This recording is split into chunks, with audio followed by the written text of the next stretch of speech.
In 67 BC, Rome handed one man absolute command of the entire Mediterranean Sea, every ship, every port, every coastline, and gave him 3 years to fix it. He was done in 3 months. Gnaeus Pompeius Magnus had been Rome's indispensable problem solver since his 20s. He raised his own army at 23, earned 3 triumphs before the law said he was old enough for one, and received the nickname the Great before he'd seen 40. Sulla, who gave the title to him, called him something else in private, the Young Butcher. By 67 BC, Cilician pirates had raided Ostia and kidnapped senators off the Appian Way, which strangled the grain supply. The Senate, out of options, passed the Lex Gabinia. 1 commander, 500 ships, 120,000 men, authority over every coastline within 70 kilometers inland. Pompey divided the sea into 13 operational zones, assigned a legate to each, and drove the pirates east like a net closing on itself.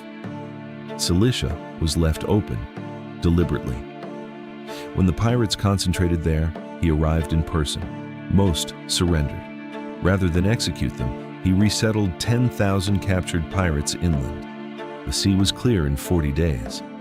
The Third Mithridatic War had been running for 8 years under Lucullus, a brilliant general whose soldiers had mutinied and whose enemies in Rome had stripped him of his command. Mithridates VI of Pontus had retaken his kingdom in the interim. In 66 BC, the Lex Manilia transferred command to Pompey. Lucullus met him in Galatia and demanded recognition. Pompey ignored him.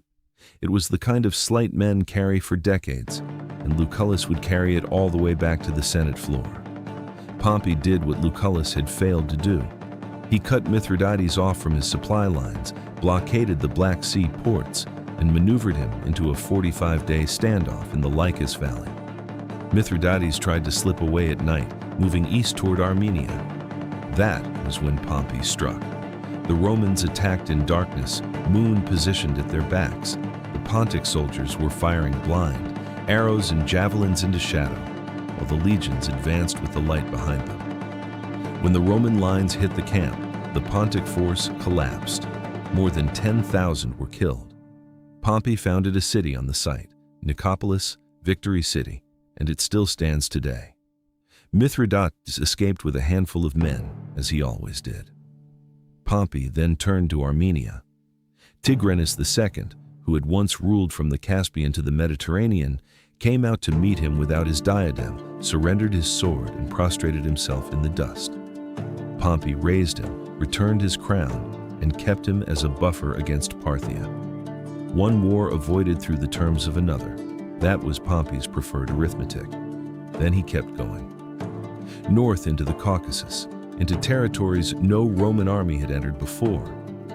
He followed Mithridates' trail until he reached the river Phasis, the mythological boundary of the ancient world, the river where Jason found the Golden Fleece, and stopped. The ghost had retreated to the Crimea, beyond practical reach. Pompey turned south. In Judea, 2 Hasmonean brothers were fighting for the throne and the high priesthood simultaneously. Both asked Pompey to decide. One defected. Pompey besieged Jerusalem for 3 months, his engineers working the siege ramp only on non-Sabbath days, the ramp advancing unopposed every 7th day, while the defenders held their ground and their law. The northern wall finally broke. 12,000 died. Then Pompey walked into the Holy of Holies, the innermost sanctuary of the temple, where only the high priest could enter once a year. He looked at the golden menorah, the table of showbread, the sacred vessels. He took nothing. The next morning, he returned the temple to Jewish authority. By Roman standards, it was restraint bordering on piety. By Jewish law, the desecration was complete the moment he crossed the threshold. Pompey didn't appear to notice the distinction. He returned to Rome in 61 BC. His triumph lasted 2 days. 900 cities taken, 39 founded, Rome's annual revenue doubled.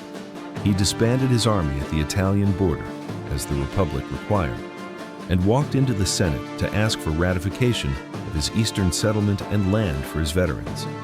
The Senate said no, with Lucullus leading the opposition. The man who had reorganized the ancient world could not get a vote. He had spent 5 years building an empire and failed to spend 5 days building a coalition. So he turned to Caesar, and the Republic began its final act. The East made Pompey the most powerful man in the world.